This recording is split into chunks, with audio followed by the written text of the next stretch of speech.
It is my honor to respond to the Governor General's request that I form a government. And it's a solemn duty to serve as Prime Minister at this time of great consequence for our country. The ceremony we just witnessed reflects the wonder of a country built on the bedrock of three peoples: Indigenous, French, and British. The opening and closing prayers evoke the original stewards of this land. They remind us of the deep roots from which we grow and underscore the values to which we aspire. The office of the Governor-General links us through the Crown and across time to Canada's proud British heritage. Et la cérémonie s'est déroulée dans nos deux langues officielles. Notre identité bilingue nous rend uniques et la langue française enrichit la culture. On these foundations, Canadians have built a dynamic nation that celebrates its diversity, that cares for the vulnerable in society, and that always strives for a better tomorrow. Ce nouveau cabinet est pleinement conscient de nos responsabilités pour renforcer les fondations de notre nation durant cette crise et pour bâtir un Canada encore meilleur. J'ai le plaisir de vous présenter l'équipe extraordinaire et qualifiée qui servira au sein de mon gouvernement et qui défendra les valeurs qui nous tiennent au cœur. Notre gouvernement changera notre façon de travailler, se concentrera sur l'essentiel et adoptera une approche axée sur l'action pour relever les défis devant lesquels nous faisons face. Canada's new government is changing how we work so we can deliver better results faster to all Canadians. We have new ministers with new ideas, ready to respond to new threats and to seize new opportunities. Canada's new government is focused on the things that matter most to Canadians: growing more higher-paying jobs, improving affordability, and making Canada more secure. Canada's new government will be action-oriented, driven by a smaller but highly experienced team made to meet the moment we are in. Our leaner cabinet will focus on two priorities in particular. First, protecting Canadian workers and their families in the face of unjustified foreign trade actions. And second, growing this great country by putting more money in Canadians' pockets, by ensuring that government spends less so Canada can invest more, by building millions of homes, by making Canada a superpower in both conventional and clean energies, by creating new trade corridors with reliable partners, and by forging one Canadian economy out of 13. We will relentlessly pursue this positive agenda because Canadians know that negativity isn't strength. They know that negativity won't pay the rent or the mortgage. The negativity won't bring down the price of groceries. Negativity won't win a trade war. We know that by building together, we can give ourselves far more than anyone else can take away. Nous sommes maîtres chez nous. Notre pays est Canada fort. Et notre gouvernement est uni et fort. Nous commencerons immédiatement avec notre première réunion du cabinet. Our country is Canada strong. Our government is united and strong. And we will immediately get to work with our first cabinet meeting as soon as I respond to a few of your questions. Thank you very much. Thank you. Merci, Monsieur le Premier ministre. Nous allons maintenant passer à une période de questions de 15 minutes. 15-minute question period, one question, one follow-up. Merci. Raymond Filion de TVA. Bonjour, Monsieur le Premier ministre. Juste ici. Okay. Enchanté. Vous allez vous rendre en Europe au cours des prochains jours. Est-ce que vous comptez également aller aux États-Unis rencontrer M. Trump avant de déclencher des élections? J'ai reçu une invitation de Monsieur le Président de la France afin d'avoir une conversation sur plusieurs enjeux, des enjeux commerciaux, des enjeux qui concernent la sécurité d'Europe, l'Ukraine, la sécurité du Canada. J'ai bien reçu une autre invitation de Monsieur le Premier ministre du Royaume-Uni. Alors, c'est une bonne idée d'y aller parce qu'il faut que nous diversifions nos partenaires commerciaux et renforcer notre sécurité. J'aurai, j'espère, une conversation avec Monsieur le Président des États-Unis, mais je n'ai pas un plan pour le moment d'y aller. Merci. I received the questions on a trip to Paris and London in a few days. I received an invitation from the President of France to discuss a variety of issues, both economic, commercial, to reinforce those relationships, also issues related to security in Europe, in Canada. Similar discussions will be had with the Prime Minister in the United Kingdom. This is sensible. Security is a priority for this government, reinforcing our security, as is diversifying our trading and commercial relationships. Of course, with both Europe and the United Kingdom, there are many opportunities. And as I said a moment ago in my remarks, there are historic ties. With respect to the President, I don't have plans to go to the United States. I look forward to speaking to him at the appropriate moment. Thank you.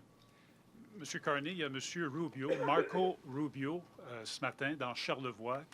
Il a essentiellement répété les propos de Donald Trump, selon qui le Canada, économiquement, serait mieux en tant que 51e État. C'est ridicule. En tant que Premier ministre, qu'est-ce que vous répondez à ces propos du secrétaire d'État américain tenu en sol canadien?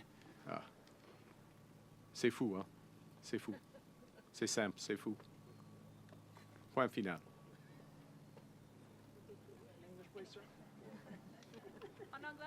It's crazy. His point is crazy. That's it. Question? Yeah. Hi, Prime Minister Tom Perry with CBC. Can I ask you what your plans are for the next few weeks? Are you going to be bringing back the House? Are you going to be calling an early election? And if so, when should Canadians expect to go to the polls? Well, they certainly should expect to go to the polls before November. The news today is behind me. An exceptional group of individuals who are serving Canada, united, focused cabinet, focused on action, focused on the issues for Canadians. We are, as I said a moment ago, we will be going to take some decisions which directly meet some of the objectives I set out in my remarks and we've been discussing. That's the news for today. There will be other news in the coming days with respect to ensuring that we have as strong a mandate that is needed for the time. Thank you. And when you're in Europe, are you going to be seeking assurances from Canada's allies that this country will never become America's 51st state? And when would it be an appropriate time for you to take that message to the U.S. President?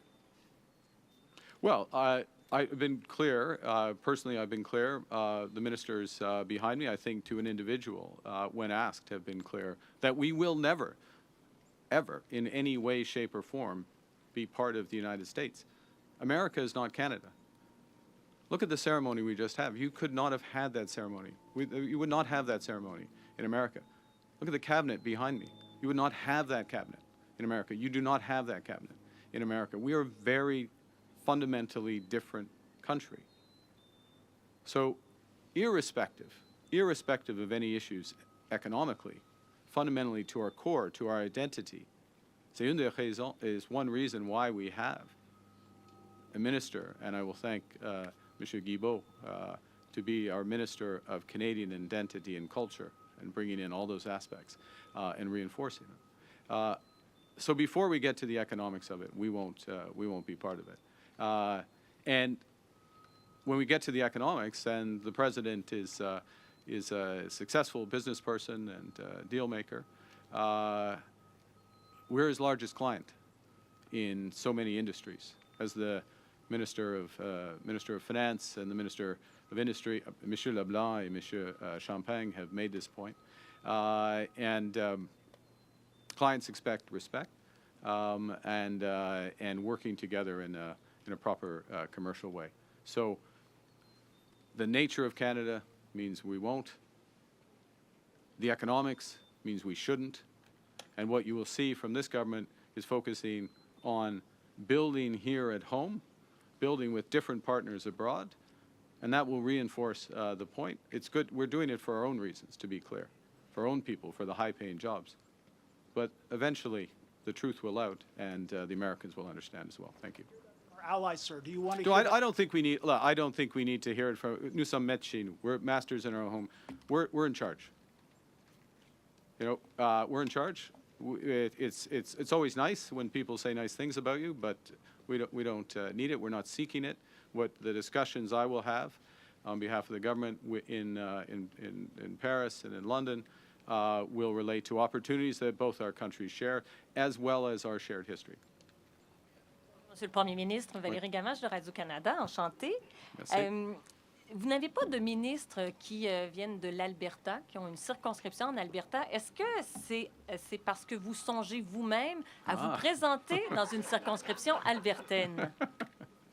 Ouais, vous avez raison que j'ai grandi en Alberta et j'ai lancé ma campagne à Edmonton, ça c'est sûr. C'est pas le moment d'annoncer ma circonscription. Alors, votre prochaine question? It's a question. I'm complimenting the journalist from Radio Canada, and I would like to compliment the very existence of Radio Canada, and I'd like to reinforce that my government would be reinforcing. It goes back to Canadian identity, culture. This is away from the news, but the broader sense. So I'll finish the answer. I compliment the question. She's recognizing that I grew up in Alberta. I launched my campaign in Alberta. I'm just reinforcing today. Today, the story is behind me, and there will be more news because those behind me will be taking some important decisions this afternoon. Monsieur Carney, depuis le début de votre point de presse, vous avez 3 fois mentionné les langues officielles. Pourtant, le nom langues officielles n'apparaît pas dans le nom du ministère de M. Guilbeault. Et vous avez remplacé patrimoine par identité canadienne. Est-ce qu'il y a là un message pour le Québec? Pas du tout. Pas du tout. C'est un renforcement de notre identité. La langue française est au sein de l'identité canadienne. Et M. Guilbeault, il est un ministre exceptionnel, mais et il a maintenant la responsabilité, il a encore des responsabilités pour les langues officielles. Mais cette question de l'identité canadienne, c'est plus large de notre langue officielle, c'est plus large de notre patrimoine. Ça existe maintenant, on renforce, on bâtit l'identité canadienne. Ça inclut, ça c'est clé. L'identité canadienne inclut la nature. Et une des responsabilités de M. Guilbeault est de ramasser toutes nos responsabilités en ce qui concerne la nature, la biodiversité, nos océans, et de les protéger et les promouvoir. Merci. J'ai une question. Next question. Prime Minister Carney, first off, congratulations. Thank you. Second, David Baxter, Canadian Press. April 1st is fast approaching, the date the consumer carbon tax is set to increase once again. You've talked about getting rid of it. How are you going to do it in the next 2 weeks? Your question, how are we going to do it by the end of the day? That's a great question. And we'll come right back to you on that following the cabinet meeting. In that order? That's you have a better follow-up than that. Oh, there is a better follow-up, but just to get clarification, you are going to do it by Then that would be cabinet 3 order? questions, and everyone else will get angry. There we go. We'll go back to it. So you've talked about Trump needing to show Canada respect. President Trump. President yes. Trump, yes, President Trump needs to show Canada respect. You said that again just now. Are you not going to speak with President Trump until he cuts out this 51st state talk? No. I look forward to speaking with President Trump, just to be clear. We respect the United States. We respect President Trump. President Trump has put some very important issues at the top of his agenda. We understand his agenda. We understand the importance of addressing the scourge of fentanyl, which is a challenge here in Canada as well as the United States. And I would say that the measures that have been put in place in recent weeks in Canada and Mexico, also the United States, means that we are making tremendous progress. I'll speak specifically for Canada against fentanyl. We understand the importance President Trump places on American workers and American jobs. We want him and his administration to understand the importance we put on Canadian workers and Canadian jobs. And we will look for avenues to work together so that both objectives are met in terms of both our great economies, just as we are doing, and the people behind me have led this, just as we are doing with respect to the scourge of fentanyl. Thank you. Prochaine question. Next one. Hi, Prime Minister Carney. I'm Jillian Piper with Global News. I understand that your assets have been put into a blind trust. I wanted to ask you, what is the value of the assets and where did they come from? How can Canadians know that there's no conflict of interest if they don't know where the assets come from? That's an odd question, or odd way of framing it. The assets are in a blind trust. So, and can I point out that for those who don't follow this, I have 6 months to put, or 120 days to put the assets in a blind trust. I already have put the assets in a blind trust. And once assets are in a blind trust, you don't know that, by definition, you don't know the assets because the trustees take over the responsibility. I would like to reassure you that the assets that I have were earned through employment. Employment income, employment as a public servant, and employment in the private sector. And I would note as well that employment in the private sector is something that the Leader of the Opposition has never experienced. And I would point as well that complying or meeting standards expected of a leader of a party, let alone a prime minister, is something that the Leader of Opposition has not respected either, and I'm speaking directly with respect to his refusal, still at a time of great crisis, to get his security clearance, something I managed to do in 2 weeks. En ce qui concerne mes actifs, j'ai eu des jobs dans le secteur privé, dans le secteur public, et j'aurai des actifs maintenant, et c'est dans une fiducie avec, en effet, je ne sais plus la composition des actifs. Ça, c'est le point d'avoir. Et j'ai mis mes affaires dans une position, en ce qui concerne la fiducie avec, avant d'être Premier ministre.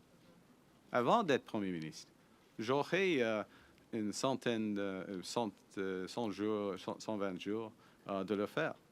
Et le chef d'opposition, il est incapable, il refuse d'être, probablement il est capable, mais il refuse d'avoir sa carte sécuritaire après 3 années.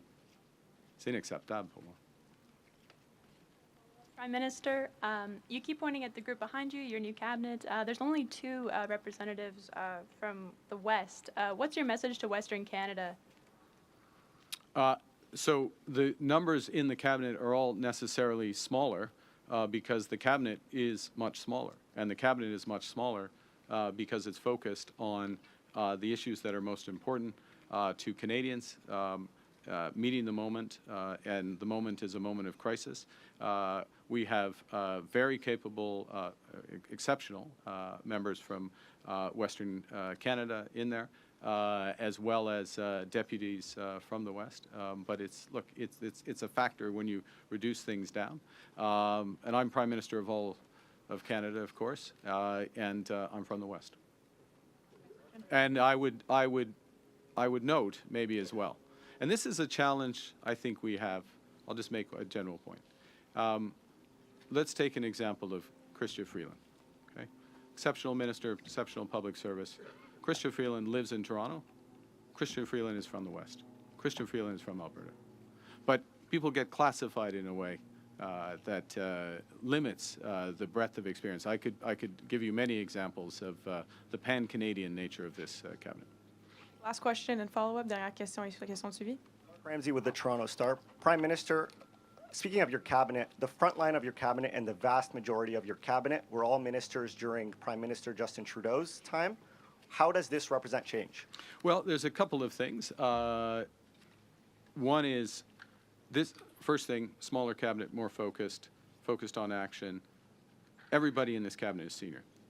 Everybody in this cabinet is senior, so I don't accept the front line and the implication that there's a front line and another line. The second thing is, one of the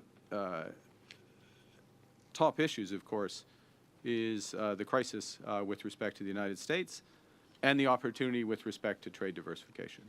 So keeping together those individuals who have been on, and now I'm going to use your term, the front line, but the front line in a commercial battle, keeping together those individuals so that we are seamlessly addressing these issues and seizing the opportunities was very important to us, and that's reflected in the cabinet. But of course, it's reflected fundamentally in their capabilities, which are here for the moment. And on President Trump, what makes you think you personally would be better fit to handle him than Trudeau was, and why do you think he'll have more respect for you than he did for him? Look, I'm not going to put myself into to represent that President Trump in any way, shape, or form. President Trump and I, though, we share some experiences. I have been in the private sector. I have worked in the real estate sector. I have done large transactions. I have worked with him during his first presidency at the G20, at the G7. I respect what he is looking to accomplish. And we have built a base through the interactions that we've had, including as of yesterday with the meetings of the Minister of Finance, well, I'll say, because their roles have slightly changed, Monsieur Champagne and Monsieur Leblanc, and Premier Ford with the Secretary of Commerce, as well as the meetings that the Minister of Foreign Affairs had with her G7 counterparts, including Secretary Rubio. So we are building that base. But in many respects, part of my experience overlaps with that of the President. We'll both be looking out for our countries. But he knows, and I know from long experience, that we can find mutual solutions that win for both. Thank you. Sur Monsieur Trump, s'il vous plaît. Ça, c'est, en ce qui concerne M. Trump, alors, lui et moi, nous avons des expériences similaires dans le secteur privé, par exemple dans l'investissement dans le secteur immobilier, par exemple. Je le connais et j'ai travaillé avec lui, ou pour lui en effet, parce qu'il était chef d'État pendant son premier mandat, afin de régler des choses dans le secteur financier à l'échelle de G20. Mais ce qui est important est que le Canada a fait de progrès dans les discussions de M. Champagne, Mme Joly, M. Leblanc, avec leur homologue. Alors, il y a une base qui existe et il faut trouver des solutions à partir de cela. Merci. Thank you.